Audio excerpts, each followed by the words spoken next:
¿Por qué Dios rechazó la ofrenda de Caín? Voy a darles 3 razones.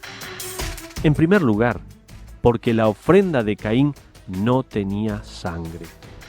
En el Nuevo Testamento, más exactamente en el libro de Hebreos, capítulo 9, versículo 22, leemos que no hay remisión de pecados sin derramamiento de sangre.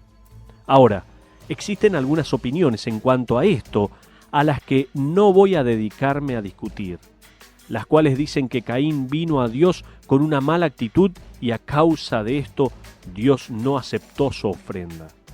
No creo que el texto esté hablando de eso. Primero, fíjese que tanto Caín como Abel trajeron una ofrenda. Esto no es mera coincidencia. El versículo 3 dice: «Y aconteció andando el tiempo que Caín trajo del fruto de la tierra una ofrenda a Jehová, y Abel trajo también». Yo creo que tanto Abel como Caín construyeron un altar. Es una implicación indirecta que podemos sacar del versículo. En ese altar, ellos ofrecieron sus ofrendas. ¿Cómo sabía Caín que tenía que traer una ofrenda para Dios? Este es un argumento sin texto. No obstante, creo que Dios los instruyó a hacerlo a través de sus padres Adán y Eva. Déjeme darle otra razón por la cual creo que la ofrenda fue rechazada por no tener sangre. En segundo lugar, ambos vinieron en el tiempo señalado. Fíjese una vez más la frase en el versículo 3, andando el tiempo. Lo que estoy intentando hacer es probarles que Dios le dio una revelación tanto a Caín como a Abel acerca de traerle sacrificios. La frase «y aconteció andando el tiempo» podría traducirse «al final de los días», lo cual es una referencia al día sabático. Estos hombres trajeron sus ofrendas en el 7º día. ¿Se trata de una coincidencia? Para nada. Fue resultado de la revelación divina. En tercer lugar, creo que esa revelación se dio en el capítulo 3, versículo 21. Dice así la Biblia: «Y Jehová Dios hizo al hombre y a su mujer túnicas de pieles y los vistió». Tal como lo vimos con anterioridad, Adán y Eva en el jardín trataron de cubrir sus pecados con hojas de higuera.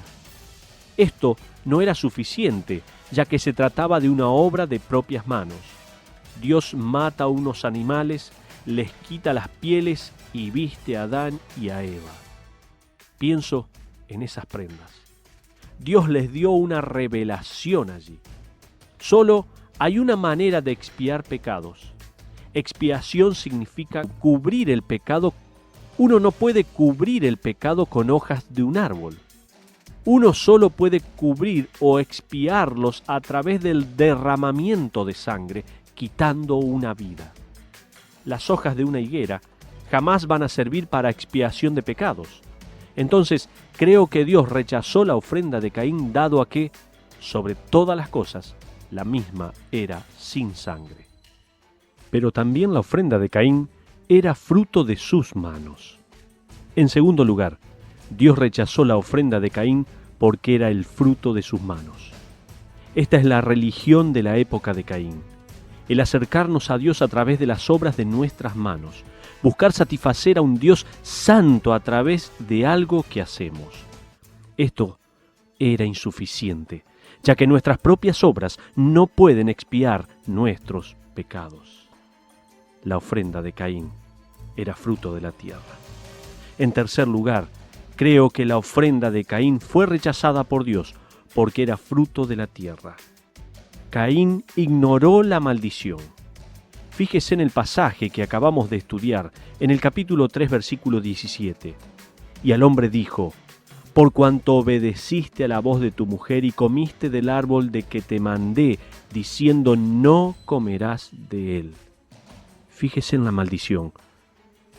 «Maldita será la tierra por tu causa.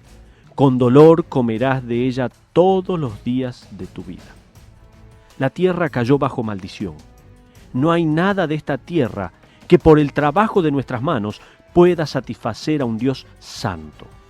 Caín lo intentó. Él se rebeló contra la revelación que Dios ya le había mostrado. Ahora, Vea lo que pasa cuando Dios confronta a Caín. Fíjese en los versículos 5 y 6 del capítulo 4. Pero no miró con agrado a Caín y a la ofrenda suya. Y se ensañó Caín en gran manera y decayó su semblante. Entonces Jehová dijo a Caín: ¿por qué te has ensañado y por qué ha decaído tu semblante? Es como si Dios estuviera diciendo: Caín, tú sabes perfectamente lo que tienes que hacer. ¿Por qué entonces, después de haber desobedecido, estás enfadado conmigo? Fíjese lo que dice Dios en el versículo 7a. Si bien hicieres. ¿A qué se refiere? Obviamente Dios le está diciendo: si hubieras hecho lo que te dije que hagas, ¿no serás enaltecido?, dice la palabra de Dios. Y si no hicieres bien, el pecado está a la puerta. Dios está diciendo: de no guardar mi voluntad, mi revelación, mi palabra, el pecado, como un león, está a la puerta, listo para arrasar. Eres una presa vulnerable. Fíjese ahora la próxima frase en el versículo 7. A ti será su deseo. ¿No le suena? Recuerda en el capítulo 3, versículo 16, lo que le dijo Dios a la mujer. A la mujer dijo: multiplicaré en gran manera los dolores en tus preñeces. Con dolor darás a luz los hijos, y tu deseo será para tu marido. La misma frase que es utilizada en este versículo es utilizada para referirse al pecado de Caín. En otras palabras, tu pecado tiene el deseo de controlarte. A causa de la caída, la mujer trataría de controlar a su marido. Es parte de la maldición. Es a causa del pecado que las mujeres tratan de manipular y controlar a sus maridos. Entonces, Dios le está diciendo a Caín: si desechas mi voluntad, el pecado va a manipularte. El pecado va a controlarte. Hasta aquí, qué buena pregunta. Este programa es otra producción de Radio Eterna.